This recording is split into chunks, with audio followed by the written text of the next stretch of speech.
Ne manquez plus aucune émission. Voilà.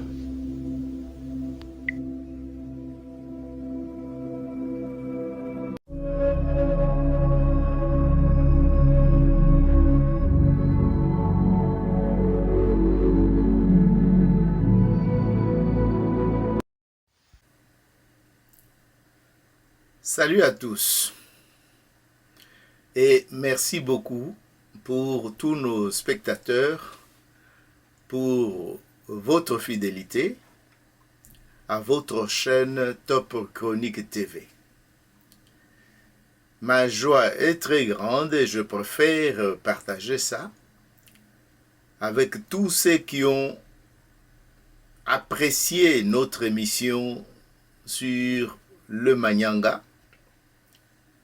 J'ai eu des échos de Manyanga de Guadeloupe, de Manyanga qui sont restés, bien sûr, dans les terroirs, dans le Congo central ou dans le Bas-Congo, comme on le disait autrefois. Ma joie est aussi grande que je voudrais partager avec tous ceux qui ont apprécié également notre émission sur les Bashi ou Banyabungu. Ce ne sont pas seulement ces deux émissions qui sont au top, mais je peux aussi apprécier ou bien partager ma joie avec ceux qui ont également et continuent à adorer les projets qui on souhaite très bien que ça puisse se réaliser sur la belle ville, la nouvelle ville qu'on appelle Kitoko, et puis Corniche de Kinshasa. Et nous pouvons également partager notre joie avec les téléspectateurs qui sont très très nombreux, des nouveaux qui viennent bien sûr découvrir ou qui découvrent notre chaîne, votre chaîne Top Chronique TV. Oui, vous vous posez la question, aujourd'hui, qu'est-ce qu'il a préparé pour nous? Quelle surprise nous apporte-t-il? Eh bien, sans abuser de votre patience, bien sûr, comme de coutume, nous vous donnons le temps que vous puissiez bien sûr arranger par-ci, par-là, une place très commode pour que vous puissiez suivre votre émission. Je suis sûr, comme il en est de coutume aujourd'hui, ou bien par le temps passé, que vous allez également admirer. Pour ceux qui sont concernés, ils pourront apprendre, ils pourront s'instruire. Et je vous rappelle que nos émissions, nous les réalisons surtout pour notre progéniture, pour nos enfants, qui vont rester, qui vont continuer ce que nous, on n'a peut-être pas pu achever. Et c'est pour cela que je vais d'abord vous présenter les globes, pour vous situer là où nous allons atterrir cette fois-ci. Voilà les globes, l'Afrique est là, toute belle si on peut dire ainsi, et cette belle dame Afrique, peut-être qu'on y reviendra puisqu'il semble que ce nom Afrique est discutable puisque jusque-là, nous traitons généralement des choses à la lumière des Occidentaux ou de Blancs qui sont venus, soi-disant, découvrir notre continent et pourtant ils nous ont trouvés là-bas. Et puis aussi, nous aussi, on a été des migrateurs, comme on dit. On a immigré, on s'est déplacé. C'est-à-dire que nous étions le premier découvrir des endroits que nous habitons aujourd'hui. Et deuxième élément que je veux vous projeter, c'est bien sûr le map. Ce map d'Afrique qui va réellement situer là où nous allons atterrir. C'est dans les environs de ce montagne ou chaîne de montagnes qu'on appelle Rwenzori. Vous avez déjà deviné nous avons quitté le Manyanga dans le Bas-Congo. Et la fois passée, quand je parle de Bashi ou bien Banyabungu, c'est-à-dire que nous étions à l'est, et vous remarquez que nous rentrons à l'est. Vous allez vous poser la question pourquoi? Mais c'est puisque avant de venir vous présenter une émission, nous avons la détermination ou la ferme volonté de réunir autant que possible de documents pour que l'émission puisse avoir une base de recherche qui puisse au moins apporter quelque chose de consistant à nos téléspectateurs. Et sans trop parler, j'aimerais vous situer.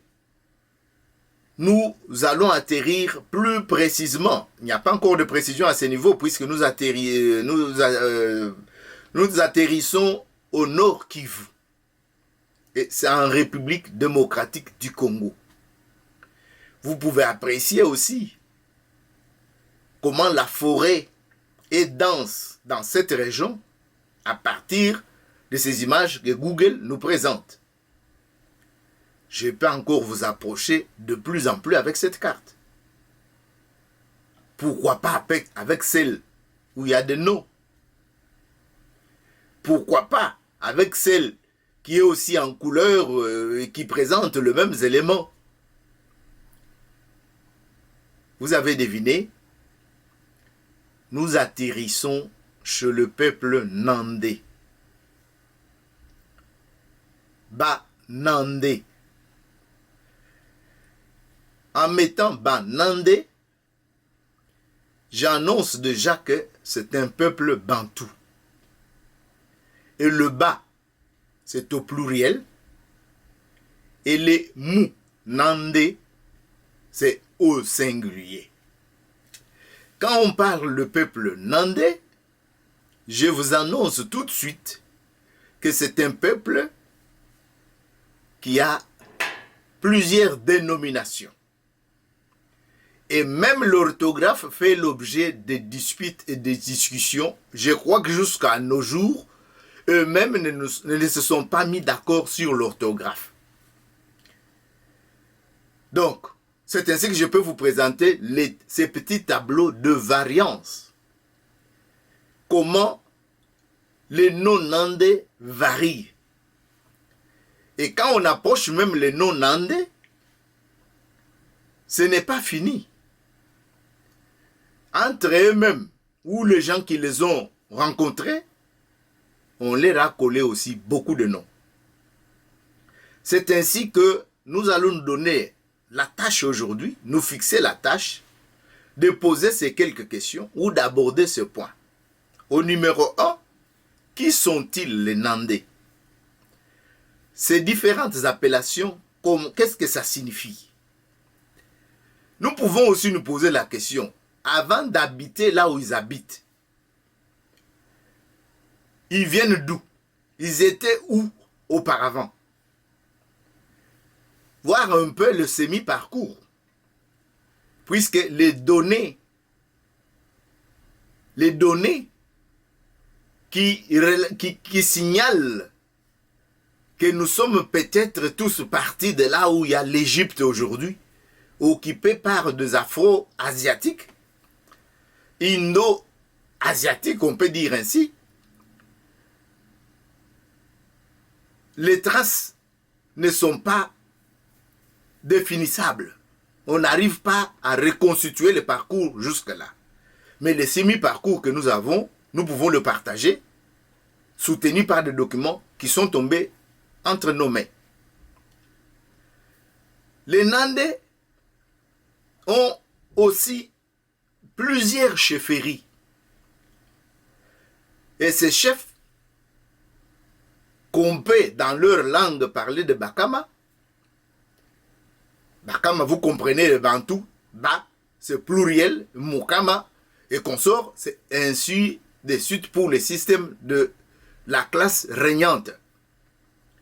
Mais ils utilisent aussi le mot Mwami, qui est aussi traduit en plusieurs significations, je peux dire, chez eux.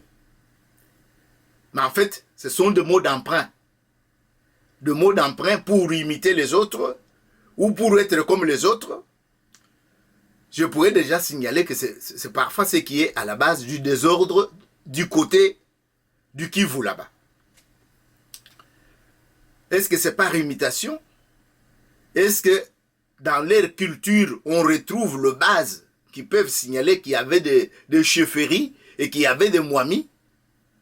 Même le père de Yon Moulin a été frappé par cette situation et souhaite que le gouvernement puisse y regarder, le parlementaire puisse aussi jeter un coup d'œil, puisque ce système crée beaucoup d'injustices. Il y en a qui entrent dans des privilèges, soit puisqu'ils ont été des seigneurs de guerre, soit sont tout simplement des escrocs pour tout simplement accéder aux privilèges que l'État accorde, puisque ces gens-là doivent être dans l'ordre protocolaire considérés comme tels. Il y en a même qui se font enterrer avec le drapeau. Et pourtant, sont des chefs de famille, comme il y en a partout au Congo. Pourquoi il y a des secteurs ailleurs et pourquoi il y a des chefferies ailleurs? Ce sont des questions que l'État devrait nécessairement chercher à se poser et puis à trouver des solutions. Le plus tôt serait le mieux. Nous signalons aussi le point 4, comment la langue swahili est arrivée là-bas. C'est une question très facile, vous savez, nous allons frôler ça. Et puis les Nandais, si on parle aujourd'hui de l'os du Shango, beaucoup de gens ne connaissent pas l'os du Shango, c'est quoi? Mais je vous signale qu'en Belgique, c'est déjà un monument. Or, l'os a été ramassé à Lubero, là où il y a Ishango. Mais là-bas, je ne sais pas s'ils ont déjà un monument comme celui qui est dressé déjà à Bruxelles ou en Belgique. Mais nous pouvons signaler aussi qu'est-ce qui s'est dit là-dessus. Le point 6, nous parlerons d'une particularité. C'est-à-dire, il y a une série de noms chez les Nandais qui sont consignés. C'est-à-dire, s'il y a un fils aîné, s'il y a un deuxième enfant qui arrive, troisième, ce système-là, il y a des noms déjà consignés. Parfois, nous entendons ces noms-là, mais nous ne connaissons pas leur signification. Je voudrais aussi aborder ces points. Et puis, le dieu Nandé. Le dieu Nandé. Et je vais vous signaler que, à ce niveau, si nous relevons les dieux Nandé, c'est puisqu'aujourd'hui, le peuple Nandé est considéré comme très catholique. Comme on en parle de Bayern ou München ou consort. La très catholique Bayern. C'est comme ça qu'on parle. Mais chez nous là-bas, je crois que le Nandé peut être considéré. Mais comment ils sont arrivés à cela? Je peux déjà vous signaler que tout simplement, les religieux blancs ont substitué les déesses Nandé par les dieux barbus que nous avons tous connus à l'église. C'est comme ça qu'on nous a enseigné au cours des religions, avec un dieu barbu, suivi de Saint-Esprit, et puis par son fils, ou suivi de son fils, et puis Saint-Esprit qui était colombe quelque part. Ces images-là sont encore gravées dans nos mémoires. Je crois que nous pouvons signaler quelque chose là-dessus. Et puis je terminerai par vous parler des souvenirs. Oui, souvenirs, puisque j'ai côtoyé un groupe de Nandais à Kinshasa moi-même. J'étais même par moments tenté à dire que j'étais devenu un fils adoptif de Nandais. Mais je n'avais pas tort, puisque le Nandais même déclare, dans ce que je vais vous développer tout à l'heure, qu'ils sont plus proches, où ils doivent avoir des affinités ou des parentés avec les Bakongo, le Baluba, le Bashi et consort. Puisque je vous ai montré que chez le Bashi, quand on dit pas Nch, chez le Bakongo, ils ont aussi Dongo. Vous vous rappelez, la reine là, qui a créé ce qu'on appelle aujourd'hui Angola. Donc, Dongo, chez les Nandais, vous allez trouver que c'est un nom consigné. Et là-bas, ça a toute une signification. Je vais vous dire aussi que j'ai côtoyé le garçon. J'ai, à l'occasion, rencontré aussi des filles qui tournaient tout autour de ce garçon-là. Mais, on m'avait dit que les femmes Nandais ou les filles Nandais sont autoritaires. Mais est-ce que, dans ce souvenir-là, est-ce qu'on peut dire qu'il y a un élément qu'on peut indiquer? Oui. Puisque vous allez constater que chez les Nandais, ou Mugole, que les Nandais puissent m'excuser sur la prononciation. J'ai entendu quelques prononciations, mais je ne suis pas, ma langue ne s'est pas exercée et puis je dois prendre un peu plus de temps pour arriver à prononcer ça. Puisque le même mot, Mugol, vous allez trouver dans le même document, il y a H entre G et L et O et sans H dans le même texte. Hein. Donc, c'est pour vous dire qu'il y a à boire et à manger. Un souvenir que je pourrais aussi signaler, je vous réserve une surprise, qu'on puisse développer maintenant notre sujet. Eh bien, Nandé. Ce carton présente d'abord les variantes. Wanandé, Bandandé, et ainsi de suite. Mais qu'est-ce que nous pouvons retenir? Est-ce que nous restons sur notre soif? Ou ils vont apaiser notre soif ici en nous fixant sur un nom? Pourquoi Nandé? Et même disent que non, il ne faut pas qu'on nous appelle Nandé, il faut qu'on nous appelle Ira. Non, il faut que ça soit Konjo.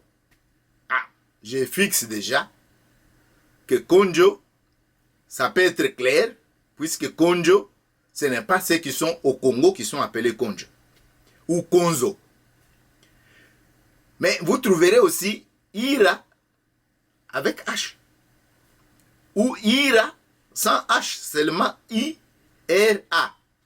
Le premier Ira que je viens de vous indiquer, c'est avec Y ou Y, comme on dit dans d'autres langues. Mais maintenant, Nandé. Qu'est-ce qu'on peut comprendre par peuple Nandé?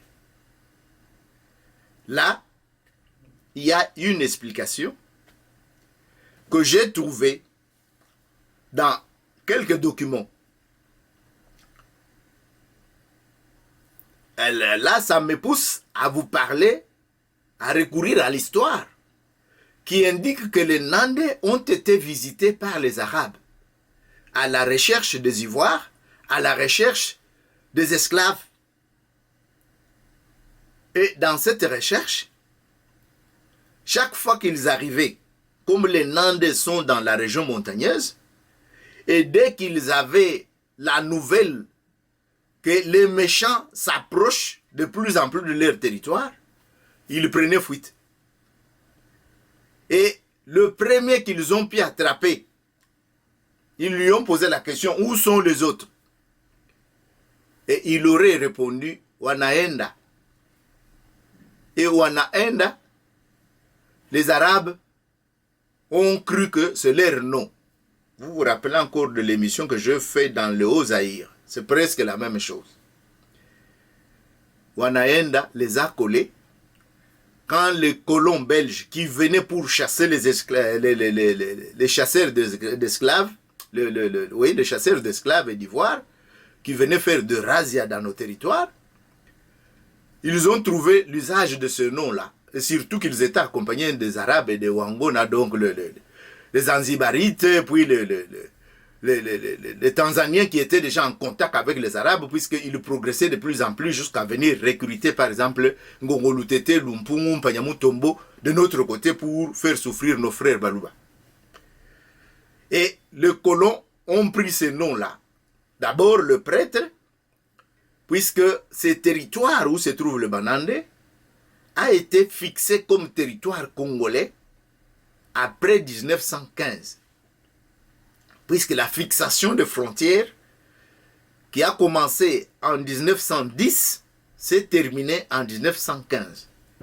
C'est vers 1914 qu'on a fixé, par exemple, ce coin-là, que la frontière, qui est généralement la rivière, et là, Top Chronique TV peut vous faire la révélation, la rivière que vous vous appelez Semiliki, les autochtones l'appellent Semouliki.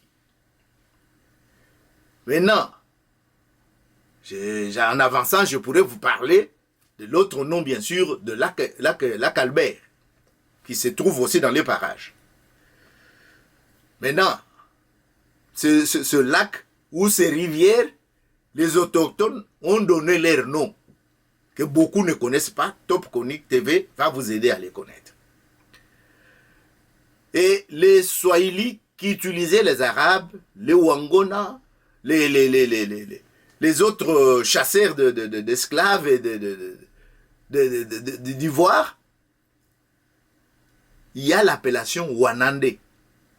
C'est ce que vous avez peut-être vu dans la liste de variations de ce nom Nandé. Vous avez trouvé cela.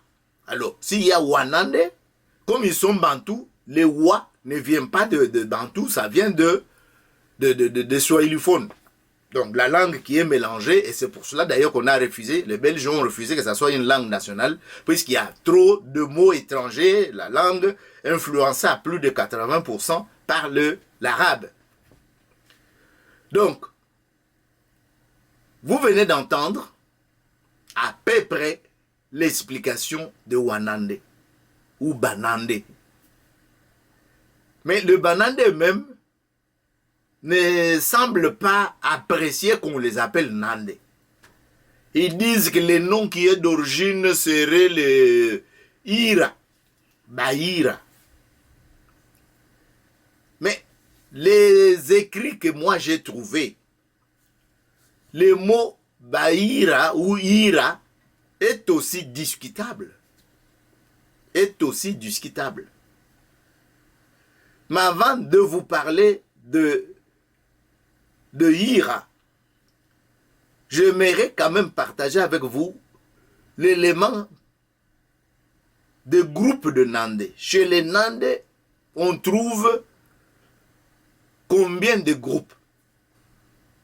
Le clan de Bamaté, on trouve le clan de Banisanza, clan Bachou, Basongora, Batangi, Baswaga, Bahera, Bakira, Bahambo, Bamoro, Bahambera et Baumbe.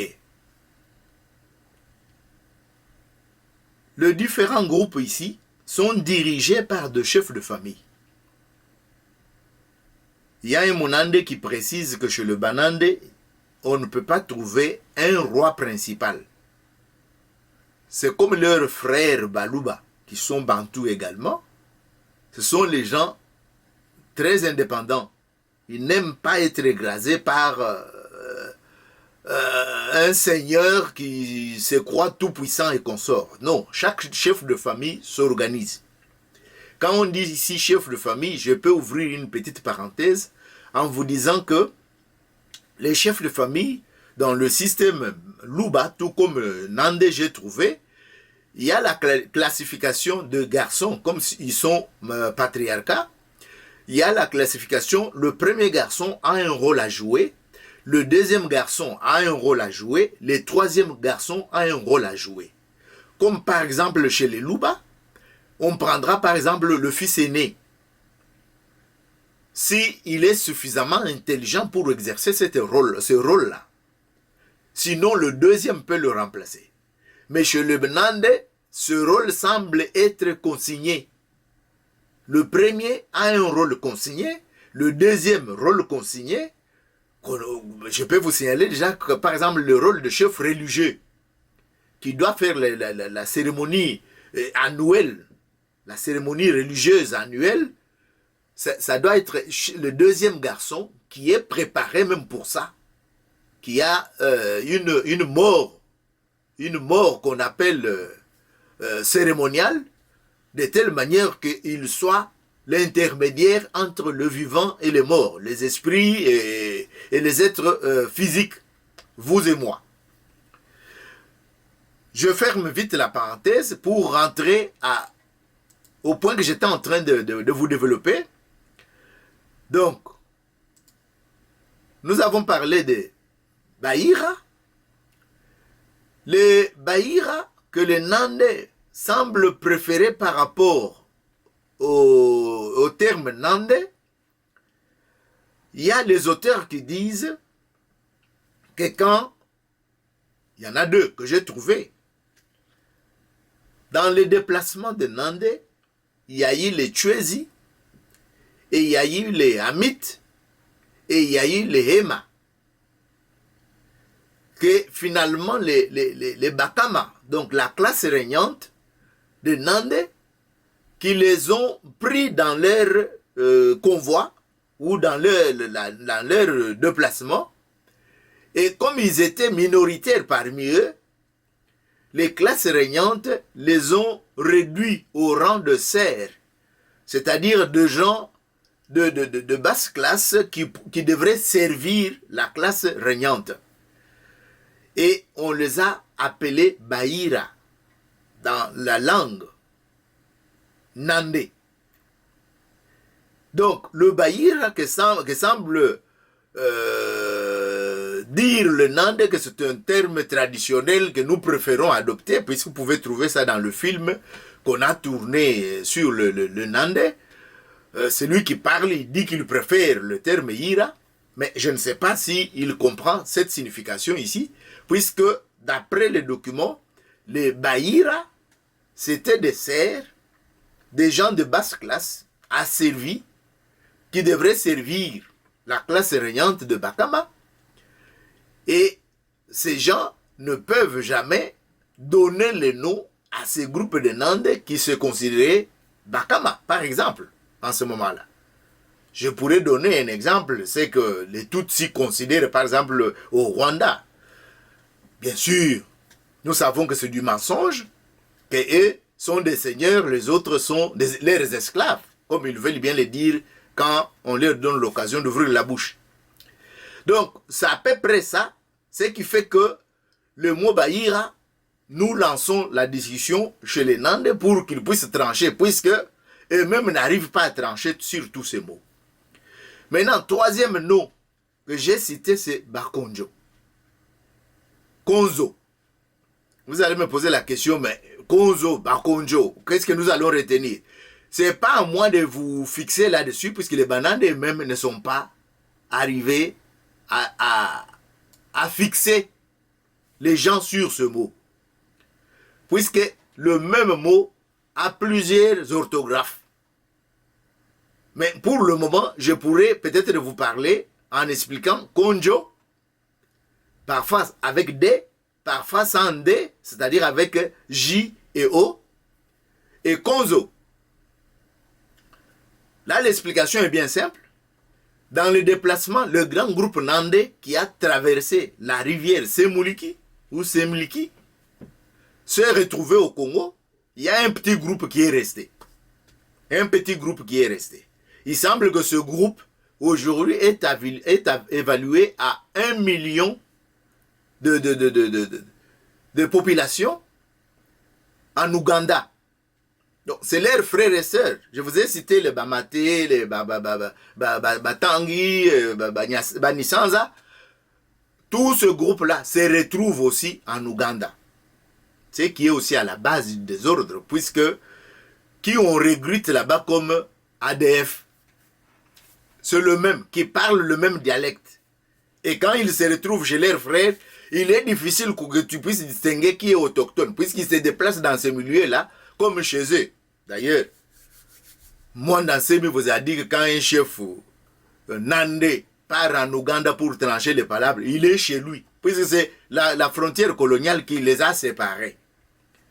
Et d'ailleurs, il semble qu'après l'indépendance, avec tous les désordres là, il y a un grand groupe de Nandais qui ont préféré carrément rentrer en Ouganda, puisque les territoires qui étaient administrés par les Anglais étaient plus ou moins calmes par rapport à ce qui s'est déroulé au Congo avec les moulélistes, les consorts. Il y a eu aussi beaucoup de morts de l'autre côté. Donc, vous pouvez comprendre. Donc, ce qu'on appelle Konzo, ou Bakonjo, ou Bakonzo, ou Konzo, c'est le groupe de Nandé qui est resté au-delà de la frontière, qui n'a pas voulu traverser pour être au Congo. Mais quand on dit qu'il n'a pas voulu traverser, ça ne signifie pas qu'il y avait déjà le Congo et les Banandé ont traversé. Non, non. Puisque ces territoires, je vous ai signalé en vous montrant le map, qu'on a fixé ces frontières entre 1910 et 1915. Donc, les Banandé étaient chez eux tout autour de cette montagne qu'on appelle Rwenzori. Mais en traçant la frontière, en prenant ces Mulki ou ces Mulki comme frontière naturelle, c'est comme ça qu'ils se sont retrouvés séparés. D'autres sont restés ougandais, sont devenus ougandais, et d'autres sont devenus congolais. C'est ce que vous devez retenir à ce niveau. Mais je voulais vous dire également que, après le terme Bakonzo, les Banandé sont appelés sous d'autres nominations également. Sous d'autres nominations également. Il y en a qui les appellent Banisanza, il y en a qui les appellent Balioko, il y en a qui les appellent Banyirungu. Il y en a qui les appellent Banyirungu. Donc, pourquoi Banyirungu? Pourquoi Banisanza? Pourquoi Balioko? Donc, les explications, nous pouvons vous les donner tout de suite. Donc, les explications, nous pouvons vous les donner tout de suite en vous servant de ce carton. Et ce carton, vous pouvez les lire vous-même pour savoir à peu près qu'est-ce qu'on décrit pour chaque groupe ici. Mais le plus important, c'est ce que je venais de vous expliquer tout à l'heure. Les trois groupes que je vous ai expliqués, Nandé, Ira et puis Konjo ou Konzo. Les autres explications, vous pouvez le remarquer sur ce carton. Maintenant, l'origine des Nandé. Les Nandé viennent d'où? Les Nandé sont originaires de Muhulungu, sur la rive tout droite, proche de la rivière Semuliki. Cette rivière qu'on appelle Kalemba. Vous trouverez au Kasaï le nom Kalemba. Mulemba. Est-ce que ça signifie la même chose? C'est aux Nandé et les Luba de se mettre ensemble pour fixer si c'est le même sens. Mais j'ai déjà trouvé beaucoup de mots ou quelques mots qu'on retrouve également textuellement. Parce que quand les Nandé appellent Mukulu ou Mukulu, moi j'appelle Mukulu bien sûr, Mukulu en Chiluba, mais eux semblent prononcer Mukulu. Bon, ça aide de comprendre. Mais quand tu vois l'écriture et la signification, c'est la même chose. C'est la même chose. Donc, de la côte ouest du lac Édouard, avant de s'établir sur ces montagnes, il serait venu de Toro. Il serait venu de Toro, passant par les Boussongora, en provenance de l'Ouganda. Mais est-ce que c'est l'Ouganda leur premier endroit? Non. Leur origine lointaine se situerait dans les grottes du mont Elgon au Kenya. On se déplace de l'Ouganda au Kenya, où ils auraient vécu en troglodytes. Voilà les troglodytes, pour ceux qui ne comprennent pas les mots. Voilà, je vous présente les photos des troglodytes, avant de migrer vers l'Ouganda dans le royaume de Kitara, dans l'ancien Toro. C'est de là que vient aussi le mot Toro que vous avez vu là. Si vous regardez sur les cartes en Ouganda, vous trouverez bien ce nom et consort. Mais il y a un Nandé qui affirme que les Nandés seraient aussi venus de l'Égypte et qu'ils auraient joué un rôle quelconque là-dessus. C'est ce que nous allons découvrir quand on va parler de l'os du Shango. Vous ayant parlé de la composition de Nandé, maintenant, je voudrais quand même signaler l'élément qui crée des tiraillements, le chefferie. le Mwami. Est-ce que quand vous fouillez dans la tradition Nandé, ce terme a sa place dans la tradition? En tout cas, les textes que j'ai là, même quand on remplace, quand on veut, puisque ce sont des textes, je vous ai déjà signalé que nous tous, nous sommes le produit des Occidentaux. Puisqu'on est entré dans leur école. Je me rappelle, Bembelou a dit à une conférence ici en Belgique, je crois la conférence était organisée par la Parico, il a dit que l'école, ce sont des outils pour pouvoir déformer idéologiquement les gens. Et c'est ainsi que nos écrits, même quand on écrit, on utilise le terme roi.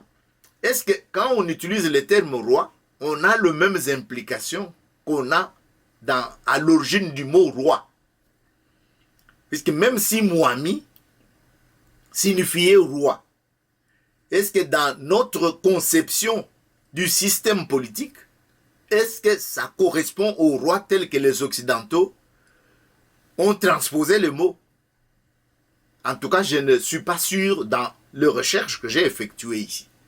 Puisque vous trouverez tantôt les Nandés traduisent Mwami par chef. Mais les chefs, il y en a partout.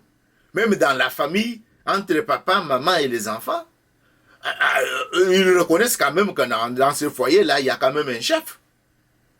Mais maintenant, si cette famille grandit, devient peut-être 3, 4 générations ou 5, ils ont un système, à ce que je sache, puisque moi-même je suis issu de ces familles-là, il y a quand même un système où toutes les autres familles doivent reconnaître la famille de celui qui était l'aîné de la famille souche. Mais est-ce que c'est pour cela qu'on puisse reconnaître des autres Mwami avec des privilèges au niveau de l'État? Il y en a même qui y ont participé au comité central. À chaque parlement, il y en a même qui discutaient qu'ils soient parlementaires d'office. Mais est-ce que vous comprenez ce que vous faites? Pourquoi privilégier les uns et laisser les autres? Est-ce que vous tenez compte du nombre d'habitants ou nombre de populations qu'ils gèrent? Ou bien quels sont les critères sur le plan objectif, on peut dire? Je vous ai signalé au départ que Léon de Saint-Moulin a dit ça, qu'il faut nécessairement que le Congo puisse arriver à résoudre ce problème-là, qu'on trouve les secteurs partout. Puisque c'est ce qui est objectif. Le chefferie est arbitraire et injuste. Puisqu'il suffit qu'il y ait un seigneur. Il commence même à détrôner les chefs de village pour mettre des gens qui sont de son obédience. Or, les chefs de village là sont des chefs de famille qui savaient comment ils géraient leur histoire. J'épinglerai également certains chefs qui malmènent aussi les autres, mais si on suit leurs souches, leurs parents n'étaient même pas des seigneurs. C'était monsieur tout le monde. À cause des armes, à cause des accointances avec les Arabes, et avec les Portugais ou les Bachoko de l'autre côté à l'ouest, ils sont devenus des rois, ils sont devenus des seigneurs, et ils commencent à malmener ceux qui ont des droits d'être des chefs de leur famille ou de leur clan. Bon, il faut qu'on en revienne. Donc, en ce qui me concerne, ici chez les Nandais, ça sent l'imitation, puisque parfois, les autres qui se donnaient le nom il n'y a pas longtemps, Moulenge, Banya Moulenge, avaient déjà l'air Mwami. Il y en a qui disaient même que c'était l'oncle de frère né de nouveau. Mais quand tu parles là où l'oncle de frère né de nouveau est arrivé, vous ne trouvez même pas que son père était chef coutumier. Hein? De par la tradition. Mais comment il peut devenir seigneur maintenant de l'autre côté et avoir des privilèges puisqu'il a des ministres à Kinshasa, il a des gens influents à Kinshasa, il coopère et puis ministère de l'Affaires étrangères, étrangères de l'Intérieur, valide et puis c'est comme ça l'injustice doit être officialisée. C'est pas sérieux et c'est pas normal. Je parle de ça puisque moi-même je viens de ces familles-là qui sont des ayants droit, mais on ne prétend pas à tous ces privilèges-là. On ne prétend pas à tous ces privilèges. Maintenant, ayant parlé de système politique qui semble être arbitraire dans ces coins-là, on trouve plus de chefferie au Kivu que dans tous les Kasaï réunis. Comment ça peut s'expliquer? Quel est le nombre de populations qu'il y a au Kivu? Ni t'étais les immigrés qui viennent gonfler le nombre pour qu'on puisse passer au référendum. Je crois que tout le monde connaît ça. Au moment des élections, on voyait des fouillards. Et ils gardent maintenant leurs cartes. Vous connaissez, on a arrêté un policier à Goma qui est rwandais mais qui traverse toujours pour venir toucher son salaire au Congo. Donc ils sont là-bas, ils gardent des identités du Congo. Et quand il y a des élections, on les chasse. Ce sont des réfugiés congolais. Quels réfugiés congolais? Nous connaissons tout ça. Il n'y a pas de réfugiés congolais. Il y a des gens que vous fabriquez pour venir faire n'importe quoi au Kivu là. Ce qui fait qu'aujourd'hui, le taux de population est très élevé au Kivu, la densité est très élevée. Ça commence à approcher le Burundi tout comme le Rwanda. Or, on comprend le Rwanda. Le Rwanda, c'est pratiquement Walikale. Et Walikale n'est même pas Rutshuru, n'est même pas Butembo, n'est même pas Beni, Lubero ou consort.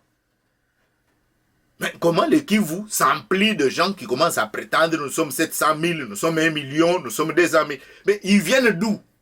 Puisque par la natalité, ça ne peut pas s'expliquer, puisque ces coins-là, il y a des guerres et des guerres. Comment vous fabriquez maintenant des gens pour arriver à ce nombre-là? Bon, de toute façon, c'était le système politique de Nande. On en a profité pour pouvoir vous balancer les quelques informations qui semblent être utiles, qui peuvent être traitées par les députés, par le gouvernement, par l'État congolais, par l'Assemblée nationale. Voilà. Maintenant, on peut signaler, en passant, le Swahili. Je vous ai dit ici que le premier blanc ou occidentaux à approcher les peuples nandais, je peux signaler que ce sont les prêtres anglicans. Puisque c'est des taureaux, des Kitara, leur ancien royaume. Puisque je vous signale que les Nandais ont leur ministre en Ouganda, ont leurs généraux en Ouganda, et ça ne nous pose pas de problème comme on nous pose des problèmes par le Rwandais. Mais en fait, si l'Ouganda de Museveni est en train de faire tout ça, c'est parce qu'il ne peut pas laisser le Rwanda seul prendre le butin au Congo et puis lui doit croiser le bras. C'est comme ça qu'il monte aussi les gens de son côté aussi pour partager les butins, puisque le Congo lui donne l'occasion. Voilà, c'est en passant. En parlant du Swahili, chez les Nandais, je voulais vous signaler que ce sont les prêtres anglicans qui ont commencé à préparer les catéchistes nandais. Et quand les pères blancs sont arrivés, ils ont trouvé déjà un terrain presque préparé. Il y a même une boutade qui est là puisque on a pris la photo de n'importe qui, on a mis à la chapelle par un catéchiste nandais qui était vendeur d'ivoire, qui traversaient pour aller vendre les ivoires de l'autre côté, puisqu'il y en avait beaucoup, comme ils ont aussi, ils partagent les coins avec les pygmées et consorts. Donc c'était un coin aussi rempli d'ivoire. C'est comme ça qu'ils ont été visités par les gens qui faisaient de razzia et puis les chasseurs de têtes d'esclaves et consorts. Et savaient que ça a la frontière avec les territoires qui est devenu aujourd'hui Congo. On parlait les Swahili à cause des Arabes qui progressaient.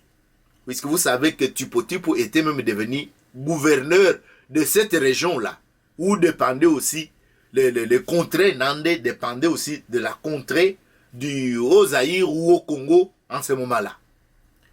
Maintenant, avec le district qui est dans le Haut-Zaïre, le Haut-Congo, on peut dire ainsi aujourd'hui. Maintenant, les prêtres ont commencé à apprendre le Swahili avec quelques bouquins ou quelques papiers qu'ils avaient pour pouvoir commencer à venir conquérir les territoires nandais. Et c'est comme ça que petit à petit, les Swahili a pénétré les Nandais. Et aujourd'hui, ils partagent pratiquement tout l'Est du pays, partagent cette langue-là, qui a plus avec l'Est de l'Afrique qu'avec l'Ouest de l'Afrique. Donc, vous pouvez comprendre que le Nandais ont été en contact avec le prêtre qui venait de l'Ouganda, d'abord les anglicans, et ensuite le Père Blanc. Et le Père Blanc ont été remplacés par les prêtres que Léopold II a pu accepter, puisqu'il ne voulait pas l'influence d'autres pays, partager les privilèges du Congo avec d'autres pays européens ou occidentaux, qui étaient d'ailleurs aussi un peu regardants, puisque jusqu'aujourd'hui on voit leur tendance n'est pas de gens qui sont de bon cœur pour dire que on laisse ce pays-là tranquille puisque c'est colonie belge. Non. Ils ont des tendances toujours à récupérer puisque l'histoire a montré que ce pays ne pouvait... La Belgique ne méritait pas les Congo. Voilà. Je peux terminer par là. Vous avez compris comment les Swahili est entré dans la région avec les Arabes. Et puis les prêtres qui sont venus ont adopté ça. D'autant plus qu'ils avaient aussi la facilité de communiquer avec tout l'Est de l'Afrique. Et c'est comme ça qu'ils ont imposé les Swahili dans les écoles. Mais pour l'enseignement, il y avait des villages qui contestaient, qui ne voulaient pas que les Swahili, qu'ils puissent apprendre la religion dans une langue étrangère. Et c'est à cette occasion qu'ils ont substitué les systèmes de croyances, et ainsi de suite, que je vais aborder tout à l'heure. Maintenant, avant d'aborder les systèmes de croyances, je vous ai parlé de l'os du Shango. Ouvrons cette parenthèse puisque c'est très important. Quand je parle de l'os du Shango, je vais vous dire tout de suite qu'il y a deux professeurs qui se sont accrochés, puisque le professeur belge qui a fait la publicité de l'os du Shango et qui est mathématicien, lui soutient que ça doit être le pygmée. Alors ça a énervé le professeur. Le professeur Obenga s'est énervé. Il a dit, mais nous, d'ailleurs l'autre a insisté, il dit non, nous vivons avec le pygmée. Au Congo-Brazzaville, il y a les Mbouti. Tout le monde le connaît. Comme il y en a les Mbouti aussi de l'autre côté, chez les Nandé ou bien Butembo et consorts, ils partagent ces coins-là ensemble. Un travail comme ça, des nombres premiers, ce ne sont pas les pygmées. Ça, c'est selon le professeur Obenga. Selon le professeur Wilbrook, ce sont les pygmées. Alors, j'ai entendu le professeur Wilbrook murmurer en disant, professeur Obenga, publie ton élément en disant que ce sont les Bantous qui sont promoteurs de l'os du Shango ou des nombres premiers sur cet os. Comme ça, moi, je vais prendre ça pour soutenir mes propos quand je suis en train d'exposer. Et je ne sais pas comment chacun a pu absorber ce qui s'est dit, mais je vous dis que c'est l'objet de discussion. Mais maintenant, puisque le grand professeur comme ça ont discuté entre eux, et que maintenant je trouve un Mounandé, je peux vous dire, Moïse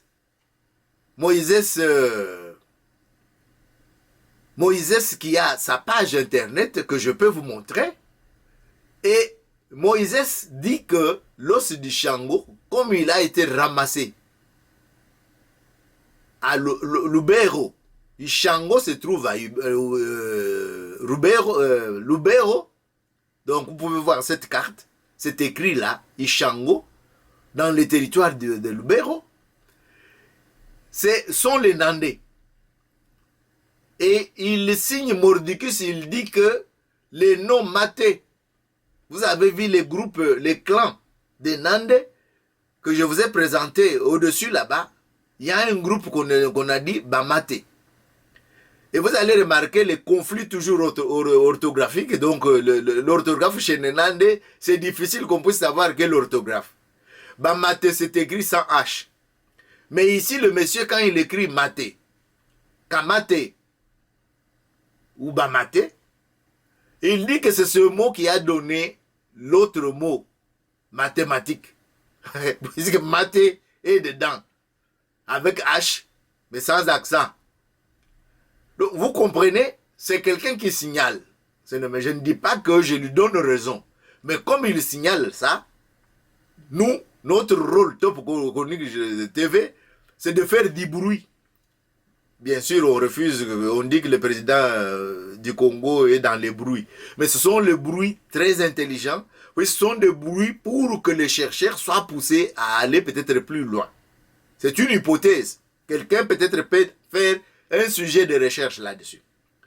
Et il dit, comme ce premier calculateur, 25 000 ans, donc avant même 6 000 ans des Égyptiens, 25 000 ans avant la naissance de Jésus, en Europe, il y avait encore de barbares. D'ailleurs, ils n'occupaient pas encore de l'Europe en ce moment-là. Mais il y avait déjà un os qu'on peut considérer aujourd'hui comme calculette ou calculateur. Avant, moi, on m'a appris calculatrice. Bon, retenez ce que vous voulez. Le Nande revendique ça. Revendique que c'est leur os. Et puis, il signale que l'architecte de pyramide était aussi Nande. L'architecte de pyramide était aussi Nande. Et il vous donne rendez-vous. Il vous dit que d'autres révélations, c'est une box. Donc, si vous voulez causer avec lui, une box, vous pouvez l'atteindre et puis lui poser d'autres questions. Peut-être qu'il pourra vous éclaircir là-dessus. Mais en ce qui me concerne, j'ai voulu partager avec vous cette information. Y a-t-il du vrai? Y a-t-il du faux? Bien sûr, on va me dire, mais c'est toi qui fais les recherches, c'est toi qui devrais fixer. Mais je ne peux rien fixer ici, c'est dans l'histoire. On ne peut que mettre des hypothèses qui peuvent peut-être permettre aux jeunes gens qui font leur doctorat, qui font leur travail de fin d'études en histoire ou bien en tel ou tel, puisque histoire de mathématiques aussi, c'est de l'histoire. Ainsi de suite, pour arriver peut-être à fixer ou à trouver peut-être la réponse qui puisse nous donner ou donner aux générations futures les éléments ici. Donc vous avez compris que en signalant l'os du Shango, c'est tout simplement pour relever ces sujets qui vient aussi à l'actif de Nande. Moi j'ai étudié avec eux, ce sont des gens très intelligents aussi. Ça ne veut pas dire qu'il n'y a pas de bêtes là-bas aussi. Il y en a. Mais j'ai croisé des gens très intelligents, donc on ne peut pas exclure ces hypothèses ici. En terminant avec Ishango et l'os du Shango, je vous ai signalé le système de nom de naissance, la particularité Nandais. Le système de nom de naissance chez les Nandais. Quand tu es premier enfant, comment tu es appelé? Quand tu es deuxième enfant, comment tu es appelé? Sur ce tableau. Je vous laisse le temps, vous-même, de pouvoir apprécier ce tableau. Les noms que vous entendez, Paloukou. Si vous l'entendez dans l'avenir, sachez que c'est le premier enfant chez les garçons. Si vous entendez le nom Masika chez les filles, c'est la première fille à venir au monde, donc premier enfant du côté, du côté féminin. Deuxième enfant, comment on peut... Kambale. Kambale par exemple. Ce tableau vous indique l'ordre de succession jusqu'au cadet, c'est-à-dire le dernier. Si vous remarquez bien, si nous suivons ce tableau, on peut considérer dernier enfant. Si tu en as 10, ce serait le dernier. C'est pourquoi je ne peux pas dire que ça se termine à 6.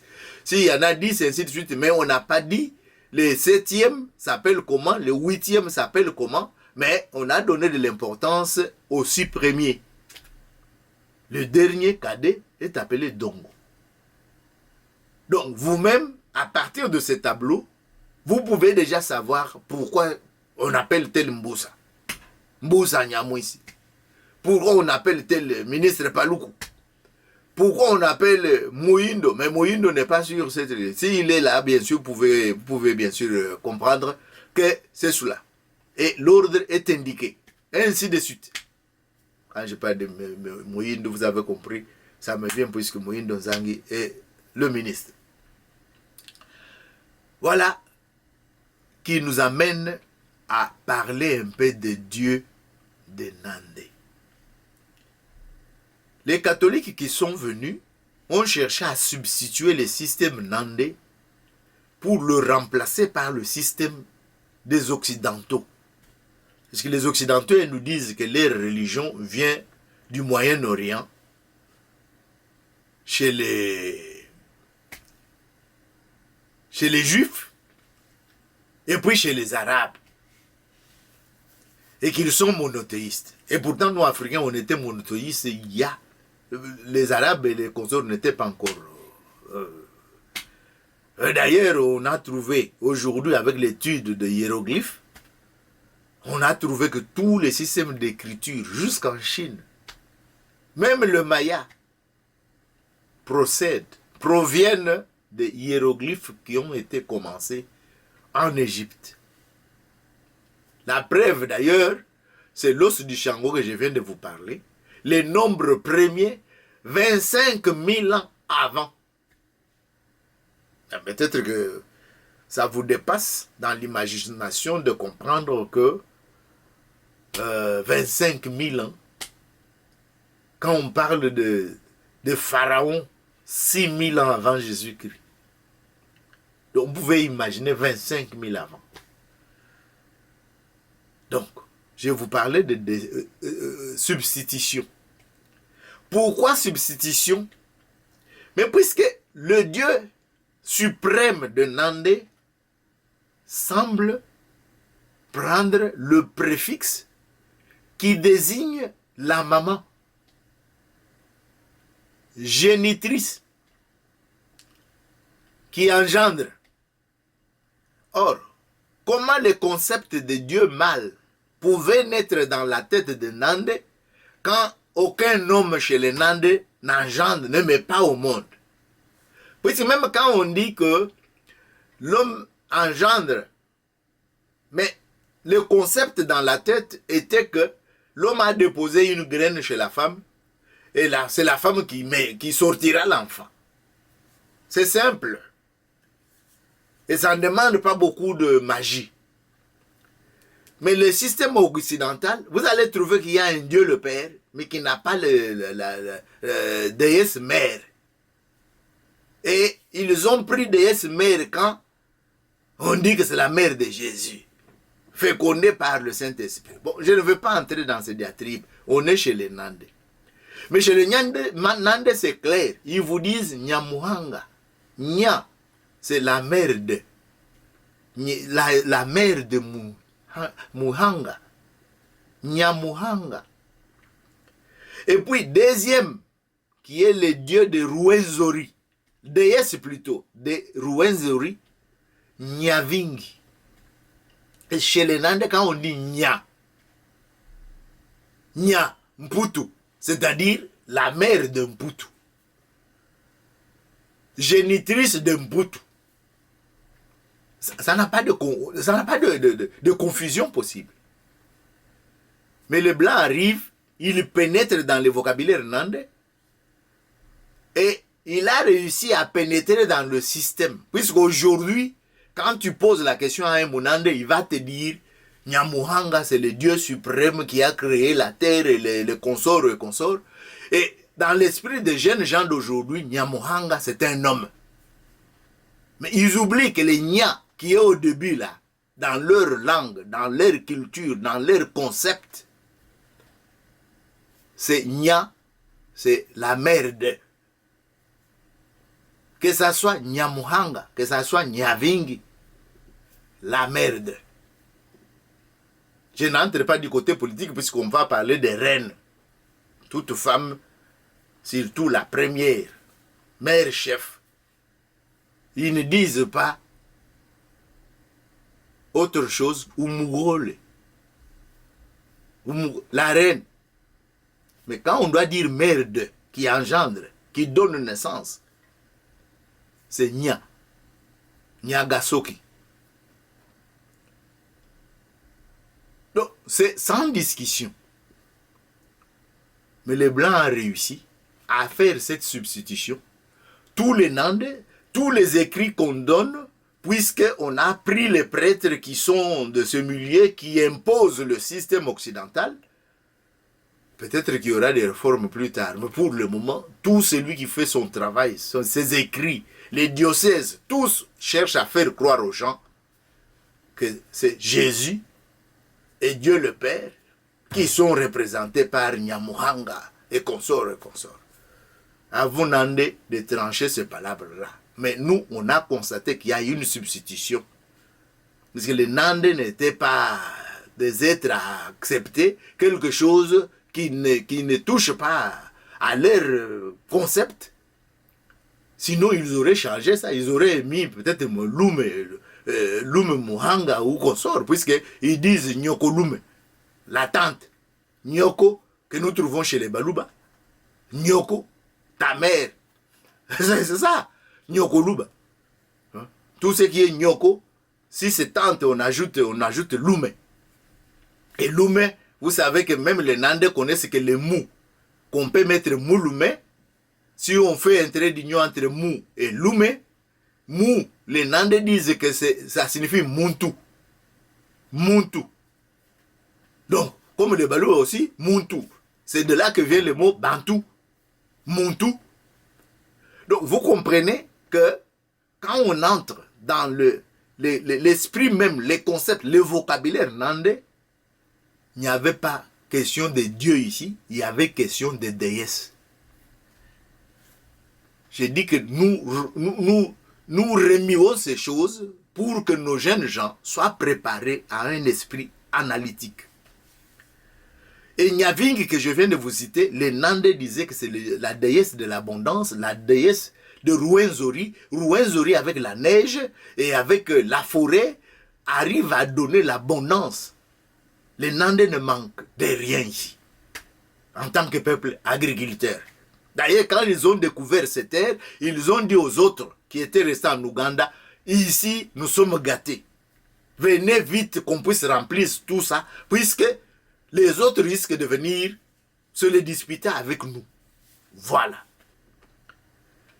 Maintenant, je vous ai parlé de dernier point, souvenir.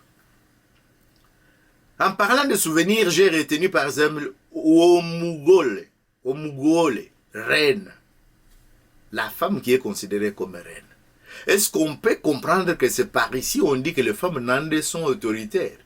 Je pose seulement des questions puisque c'est le bruit que j'ai entendu à Kinshasa quand je l'ai côtoyé.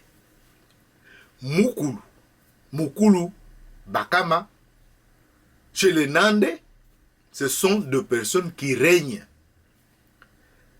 Je n'irai pas très loin puisque vous savez, des pays comme l'Allemagne, le président règne mais ne gouverne pas. Le président allemand règne. Le roi d'Angleterre qui vient de prendre le règne maintenant, il va régner, mais il a un premier ministre qui gouverne, qui est au four et au moulin. Donc c'est peut-être cet esprit que vous pouvez comprendre aussi chez les Nandais. Et nous appelons ici les Occidentaux à comprendre et qui nous ont présenté Dieu le Père sans la mère, que ici, la femme Nandé a sa place, reine, au Mougole. Je vous ai dit que ce mot ici, on l'écrit parfois sans H qui est là. Mais bon, nous n'allons pas discuter là-dessus, c'est en fonction de leur prononciation. Quelqu'un qui les suit très très bien, il peut comprendre qu'ici on peut mettre H, puisqu'ils disent Gohol, ou Mulungu, quelque chose comme ça. Mais moi, je n'y arrive pas, vous comprenez, je suis habitué avec les autres intonations de l'autre côté. Mais, je ne terminerai pas ce sujet sans vous parler de haricots que j'ai mangés chez les Nandais. Et s'il vous plaît, c'était des garçons qui préparaient. En tout cas, j'ai été très frappé par... C'est pour vous dire que leur façon de préparer les haricots en le faisant avec l'huile et consorts, quand tu manges, tu peux faire toute la journée, tu n'as pas de problème de faim. Et terminons quand même en beauté en regardant ces anges adorables. Ces anges adorables avec leur danse ici. Vous pouvez lire là les cartons. Comment s'appelle leur danse. Je vous donne le droit de pouvoir lire et prononcer puisque moi, je risque de commettre des bêtises en prononçant ce qu'il y a ici. Voilà, c'est sur ce que je vous remercie beaucoup d'avoir patienté jusqu'à la fin de notre émission. Et je vous fixe rendez-vous pour nos autres émissions qui viendront. Je peux déjà vous parler de Mwera, qui a fait que Batangi, le clan Batangi est scindé en deux. Donc les traces de désordre que le colonisateur nous a laissé en nommant des gens irresponsables puisqu'ils étaient des yes men. Je vous prépare un sujet sur le... Est-ce que on doit parler de Kinyarwanda ou parler de Kihutu? Si vous êtes intéressé, commencez déjà à poser vos questions. Vous connaissez où nous pouvons nous rencontrer sur Facebook ou en écrivant en bas de cette vidéo. Nous pouvons également commencer déjà à échanger là-dessus et je vous apporterai les éléments que j'ai trouvés.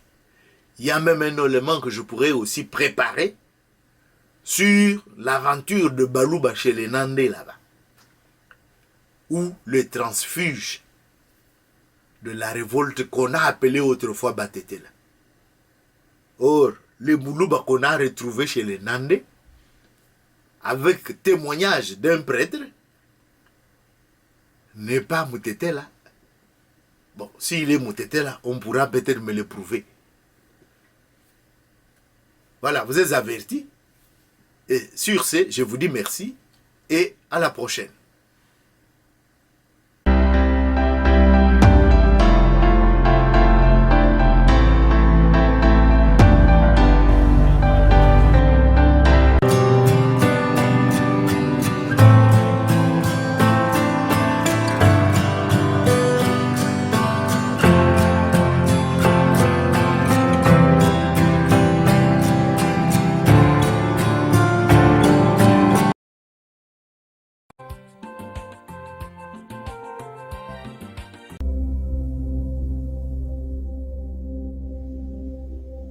Ne manquez plus aucune émission. Voilà.